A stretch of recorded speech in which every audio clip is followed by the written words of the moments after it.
the Alabama Department of Corrections is the largest law enforcement agency in the state of Alabama, and it's also the biggest drug dealing operation. Well, there's originally, right, it was sort of more traditional drugs, and people were using heroin and using whatever they could get a hold of.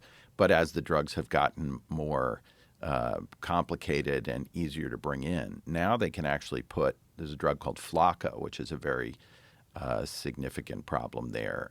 Fentanyl, obviously, also, but these drugs can be brought in on a piece of paper. So somebody could send you a letter, and it could be in the letter. They can actually put the drug into the paper. Oh, sort of like acid when they put acid on paper. Yeah, and so there's this effort to kind of stop that, but then does it lead to people being unable to communicate with their loved ones? Ultimately, the easiest way to get the drugs is for the officers to sell the drugs. And so, we say, and I think it's sadly true, that the Alabama Department of Corrections, and it's not just in Alabama, but obviously we use that as the lens through which we saw incarceration more generally. But the Alabama Department of Corrections is the largest law enforcement agency in the state of Alabama, and it's also the biggest drug dealing operation. You're much more likely to die of an overdose inside the prison than you are out on the street in Alabama. Really? Yep. Statistically? Yeah.